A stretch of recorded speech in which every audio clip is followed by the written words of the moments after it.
Salam alaikum. Alors, j'espère que vous allez bien. Alors, Inch'Allah, on va commencer cette série d'exercices par un exercice de rotation. D'accord? C'est l'équilibre d'un solide autour d'un axe fixe. Et je commence par ce premier exercice. Et donc, l'énoncé est le suivant. La figure ci-après représente un disque D pouvant tourner sans frottement autour d'un axe fixe delta. M1 est la masse de S1 et M2 est la masse de S2. La première question, il faut faire l'inventaire des forces appliquées au disque. La deuxième question, il faut donner l'expression des moments de toutes les forces appliquées. Et la troisième question, il faut démontrer une relation qui est M2 égale à M1 multiplié fois AG sur BG fois cos alpha. Et donc, on va commencer par la première question. C'est exercice 1 tout d'abord. Première question, et je commence par le bilan des forces. Et donc, le bilan des forces dans ce cas, là, on doit spécifier le système étudié, c'est le disque D. Par la suite, on va voir qu'il y a 4 forces. Il y a P, le poids du disque.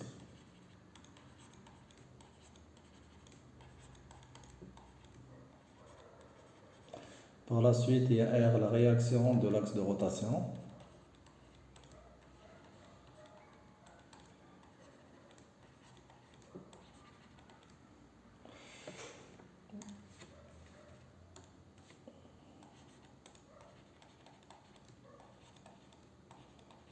Rotation. La troisième force, c'est PA, c'est la force exercée par le solide S1 sur le poids A, sur le solide. Et donc, c'est poids du solide S1. Et la quatrième, la dernière, c'est PP. C'est le poids du solide S2. Par la suite, il faut faire maintenant l'expression de tous les moments des forces exercées sur le disque. Et donc, je commence par le moment de P. Et on va écrire que le moment de delta de P égale 0, car le vecteur P passe par l'axe de rotation. Après, il y a le moment de R également égal à 0, car lui aussi il passe par l'axe de rotation delta, et je vais justifier là pourquoi. Car P et R passent par l'axe de rotation.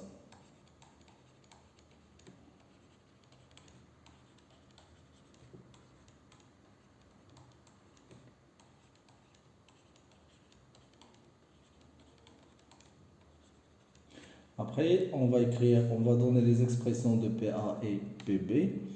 Et donc le moment, le point virgule ici, le moment de PA égale, donc on doit voir le sens, et là on observe que le sens positif c'est le sens de PA, puisque avant de faire PA, de préférence je vais tracer les forces ou bien représenter les forces sans échelle bien sûr. Alors je commence par R, ça c'est R, il est orienté vers le haut, vertical orienté vers le haut. Là on va voir PB, ou bien plutôt je m'excuse, c'est P tout simplement. Alors là c'est le vecteur R. Là, c'est le vecteur P. En vert, je vais représenter les autres forces. Il y a PA qui est là.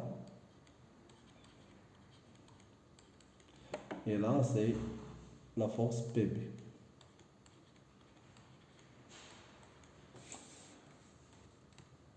Alors, je passe le moment de PA égale à PA fois la distance AG. Et maintenant, on passe au moment de PB. Et là, on observe que la direction de PB n'est pas perpendiculaire avec la distance BG. Et donc, on ne va pas choisir la distance BG comme pour le cas de PA. Maintenant, ce qu'on doit faire, c'est tout simplement, on doit tracer la direction du vecteur PB. Alors, je vais essayer de tracer la direction comme ça. Et par la suite, on doit chercher la perpendiculaire à la direction de PB et qui passe par l'axe de rotation. نشرحها يعني قائم الزاوية qui forme un angle de 90 degrés avec la direction, cette direction en vert et qui passe par l'axe de rotation. On va dire que c'est là, à peu près c'est là. Et donc ça va être la distance, le segment noir, bien la distance noire, c'est D. Et on doit chercher ça. Alors qu'est-ce qu'on observe? On observe que là, on a formé un triangle rectangle. Avec BG, c'est l'hypoténuse, le water, ainsi que la distance D représente l'adjacent, c'est le muhadid. Et bien sûr, il nous faut l'angle pour former ça. Et donc, l'angle alpha, c'est le même, c'est l'angle entre D et BG.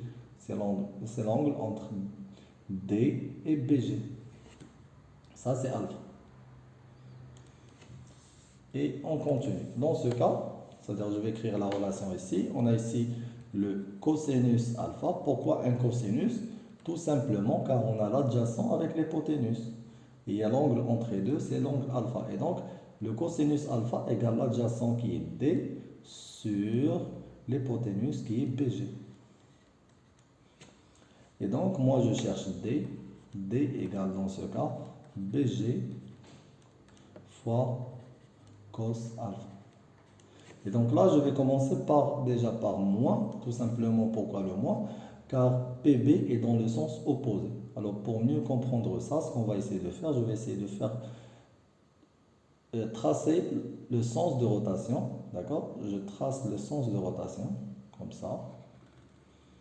Et à côté du vecteur PB, je vais tracer la flèche du sens de rotation. Alors là, je remarque que le sens de rotation et le sens de PA, ils ont le même sens et donc PA donne un moment positif. Par contre, pour PB, il a un sens opposé par rapport au sens de rotation et donc le moment est négatif. Et donc on va mettre moins PB fois la distance D.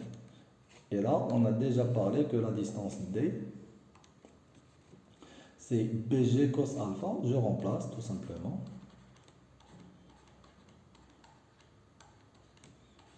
Et donc, c'est moins PB fois BG fois cos alpha. Très bien, maintenant on passe à la troisième question. La troisième question, il faut démontrer cette relation. Cette relation qui est là, je dois la démontrer. Alors bien sûr, pour démontrer cette relation, on va utiliser l'équilibre du disque autour de l'axe fixe. Et donc, on va parler du théorème de moment. On va dire que le disque est en équilibre.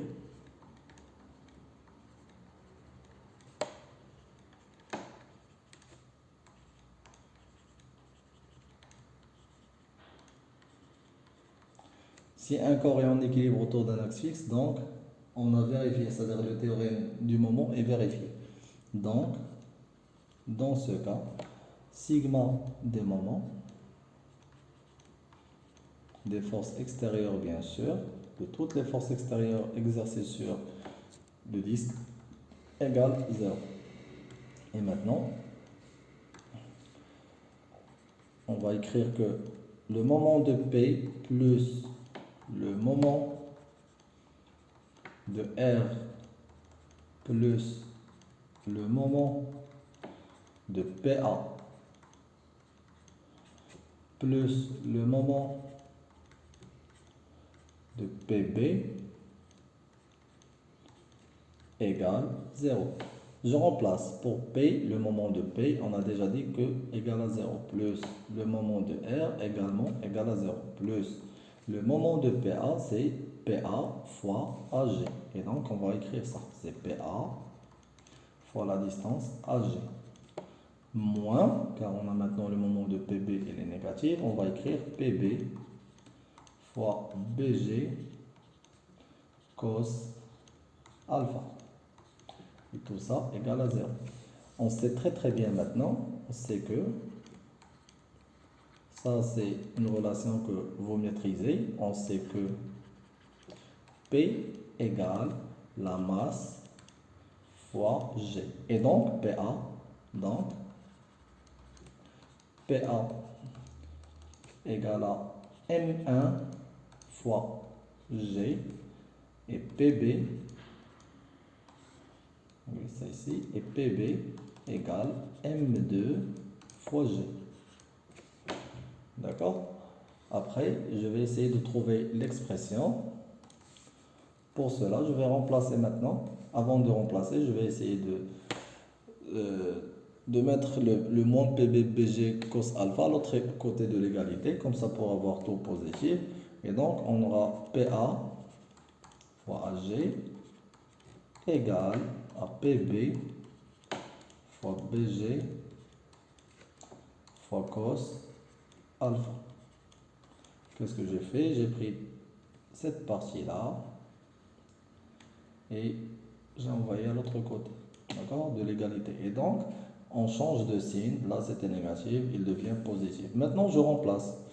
Alors, PA égale à M1 fois G. Et donc, je vais écrire M1G fois la distance AG égale M2G fois la distance BG fois le cosinus alpha. Par la suite, ce qu'on va faire maintenant, on va simplifier par G. Alors là, j'ai G et j'ai G, il n'y a que des multiplications et donc on peut simplifier. Et là, on va trouver que M1 fois AG égale M2. Moi, j'ai besoin de M2 et donc je vais tout diviser par le reste, c'est-à-dire BG cos alpha. Pourquoi diviser? Car là, c'était de la multiplication et donc si je transfère cette partie à l'autre côté de l'égalité, ça va devenir une division. Et donc, tout, on va le diviser par BG cos alpha. Maintenant, je vais écrire la relation comme il faut. Et donc, on va écrire que M2 égale à M1 fois AG sur BG cos alpha. Et donc là, c'est la fin de l'exercice. C'est une application directe de la leçon. Bien sûr, il faut juste faire attention au sens et faire attention avec les distances. Si vous n'avez pas de distance, donc il faut toujours trouver la bonne distance.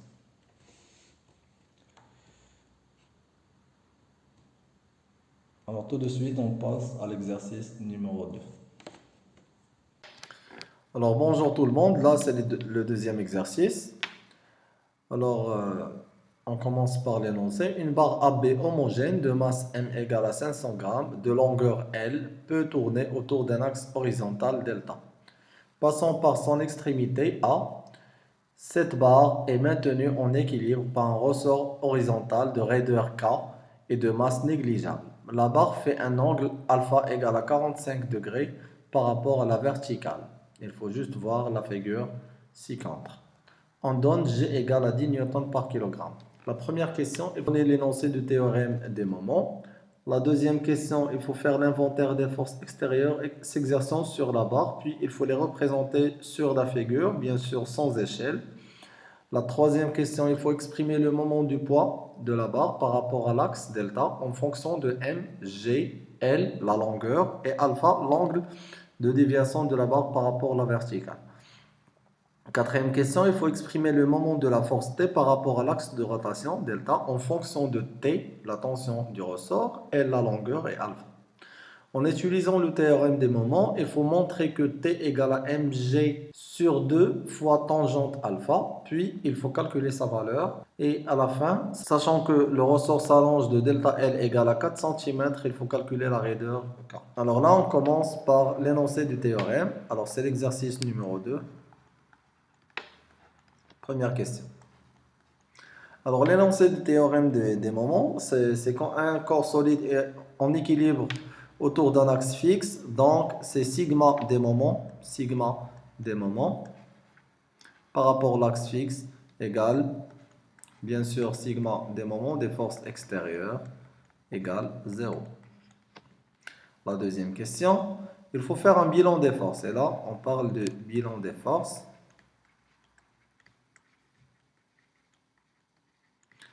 Et là, il faut spécifier le système étudié. Et pour nous, ça va être la barre. Alors, la première force, c'est le poids de la barre, P, poids de la barre.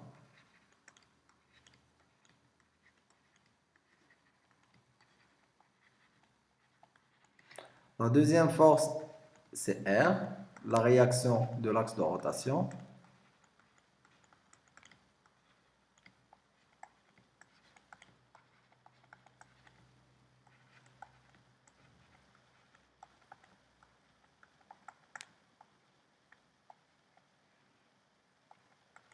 Et la troisième force, c'était la tension du ressort. Tension du ressort.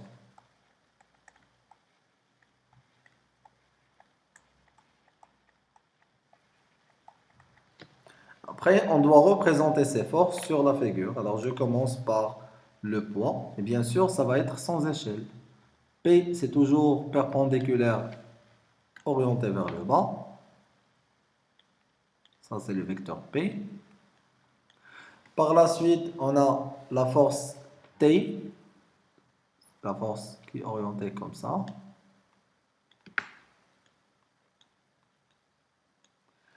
Et à la fin, on doit trouver la force R. Alors R, dans ce cas, il ne va pas être vertical vers le haut, mais il sera incliné, d'accord, dans ce sens.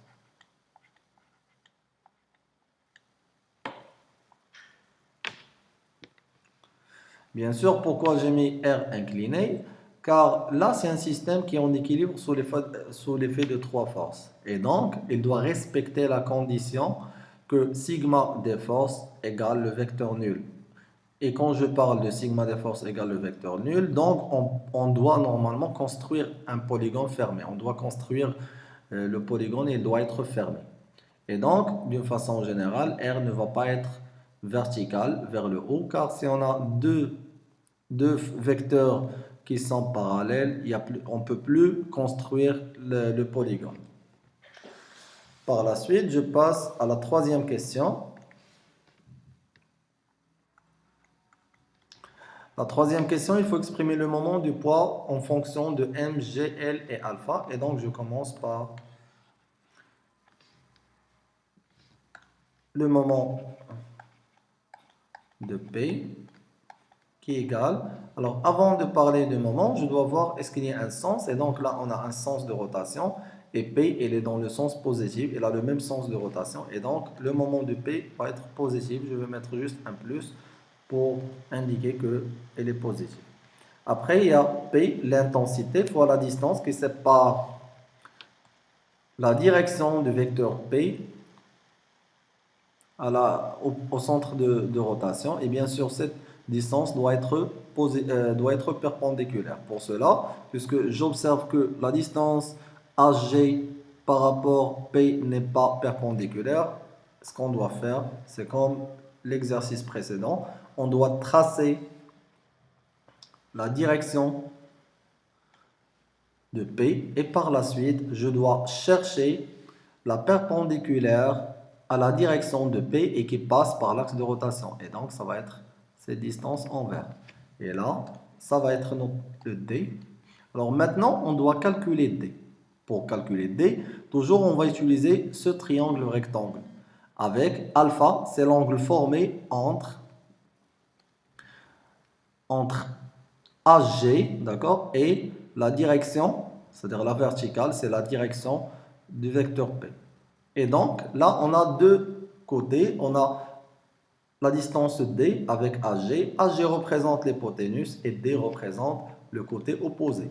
Et quand je parle d'opposé et d'hypoténuse, donc directement, on va parler de la relation sinus alpha qui est égale à D sur AG. Donc, on peut écrire que D égale AG sinus alpha. Maintenant, je peux donner l'expression de P. On va dire que P égale P fois D. Par la suite, on va remplacer P par M fois G. Et D, je vais la remplacer par HG sinus alpha. Et maintenant, c'est bon, c'est l'expression finale. Ils n'ont pas demandé de calculer la valeur, mais juste de donner son expression. Maintenant, on passe à la quatrième question. La quatrième question, il faut donner le moment de t par rapport à delta, toujours en fonction de t, l et alpha. Et donc, dans ce cas, on va faire la même chose, 4. Le moment de t égale, et je dois voir est-ce que c'est un moment positif ou bien négatif. Et donc, pour voir ça, ce qu'on va essayer de faire toujours, c'est on va essayer de tracer la rotation. D'accord? Comme ça. Et donc là, on a toujours le sens de rotation, elle est là. Et dans ce cas, T n'est pas, normalement, T n'est pas dans le sens de rotation, elle est dans le sens opposé. Elle essaie de prendre, c'est-à-dire de tirer la barre vers le haut. Et donc, le moment de T est un moment négatif. Alors, on commence par moins T fois une autre distance, fois une distance que je vais appeler D'. Et maintenant, on va voir est-ce que T est perpendiculaire, est-ce que T, ou bien la direction de T est perpendiculaire avec cette distance AB. Alors, on observe clairement que la distance n'est pas perpendiculaire à la ligne d'action. Et donc, ce qu'on va faire, c'est toujours la même chose. Je vais tracer la direction de T, du vecteur T, et par la suite, on va chercher la perpendiculaire à cette direction et qui passe par l'axe de rotation. Et on va se trouver avec cette verticale. Là, ça va être la distance D. Encore une fois, c'est-à-dire j'observe ici que je vais essayer de le mettre avec un peu de couleur, comme ça, il sera plus visible. Alors là, c'est le triangle qu'on vient de former. C'est un triangle rectangle. Alors on observe clairement ici que ce triangle, c'est un triangle rectangle avec AB représente l'hypoténuse et la distance D qui est perpendiculaire à la direction du vecteur T, c'est le côté adjacent de l'angle alpha. Et donc quand je parle d'adjacent et d'hypoténuse, directement c'est la fonction mathématique cosinus. Et donc on va voir cos alpha dans ce cas qui est égal à D sur l'hypoténuse qui est AB. Nous, on cherche ça, c'est D', alors je vais mettre D'. Et donc, D' égale AB fois cosinus alpha. Maintenant, ce qu'on va faire, on va remplacer par ces expressions. Et on va dire que le moment de T égale moins T, et je vais remplacer D' égale à moins T fois AB fois le cosinus alpha. Par la suite, on passe à la cinquième question. En utilisant le théorème des moments, il faut montrer que T égale à M fois G sur 2 tangente alpha. Puis, il faut calculer sa valeur. C'est ce qu'on va faire tout de suite. Alors, on commence par le théorème des moments. Bien sûr, la barre est en équilibre.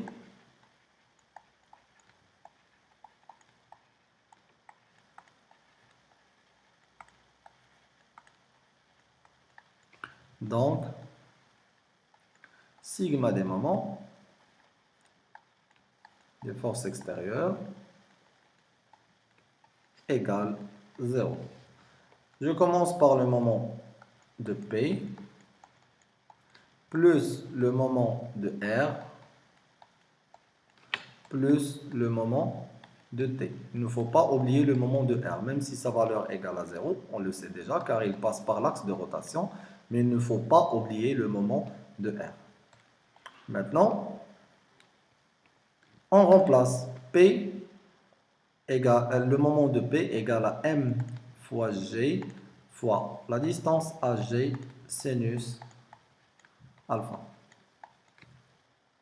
Plus le moment de R, puisqu'il passe par l'axe de rotation, son moment est nul, moins le moment de T qui est égal à T fois AB fois cos alpha. Alors juste pour, à titre d'information, là pour moi AB égale à L. D'accord? Égale 0. Maintenant, ce qu'on va essayer de faire, on va essayer de trouver la valeur de T. Alors, t, alors avant de commencer par t, je vais réécrire la relation de cette façon. A égale à m fois g fois ag fois sinus alpha égale t fois ab fois cosinus alpha. Maintenant, on va essayer de donner l'expression de t. Dans ce cas, t égale à mg fois ag fois sinus alpha divisé par, tout ça est divisé par AB cosinus alpha. Maintenant, on essaie de chercher l'expression qu'ils ont demandé. Ils ont demandé l'expression t égale à mg sur 2 fois tangente alpha. Alors, déjà, je peux voir que ici, un sinus sur un cosinus, c'est tangente, d'accord? Ça, c'est la tangente alpha. Mais comment on peut obtenir? C'est-à-dire on doit éliminer le AG avec le AB pour avoir normalement 1 sur 2. Et donc, si je retourne sur la figure, on observe clairement que la distance AG est la moitié de la barre, et donc c'est la moitié de AB. Et dans ce cas, on aura la relation suivante. AB égale à 2 AG. Et donc, si je remplace par ça, T, je vais aller doucement, fois AG, fois sinus sur cosinus, je le remplace directement par tangente alpha. Tout ça est divisé par, on a dit AB égale à 2 fois AG. Et donc, je remplace par 2 AG. Par la suite, on va simplifier AG avec AG et on va obtenir notre relation. T égale à mg sur 2 fois tangente alpha. Ce qu'on va essayer de faire maintenant, il faut juste remplacer par des valeurs afin de calculer l'intensité de T. Et donc là, on a déjà dit que M égale à 500 grammes, donc c'est 0,5 fois G qui est égal à 10. Tout ça est sur 2. Et on va multiplier fois la tangente alpha 2. On a dit c'est 45 degrés, si je me rappelle très très bien. Oui, c'est bien 45 degrés, exactement.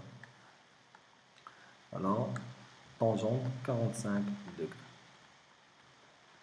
Alors, je vais faire ça sur une calculatrice.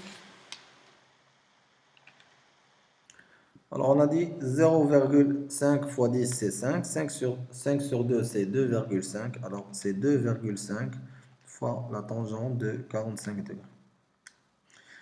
Il faut s'assurer que votre calculatrice est en mode degré et pas en mode radien.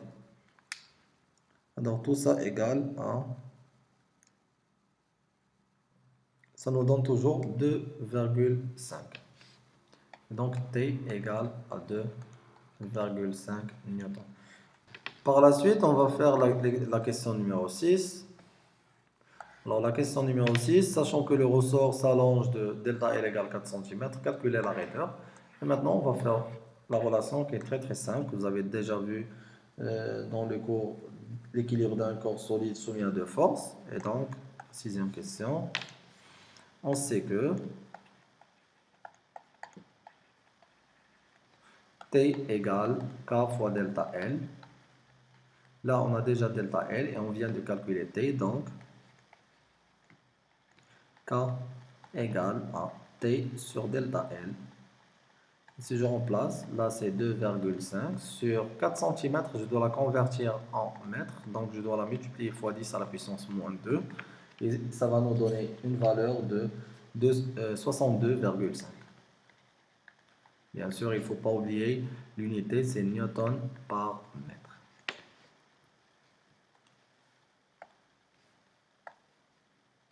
Alors, cet exercice, il était facile, c'est-à-dire c'était juste une application des relations de la leçon.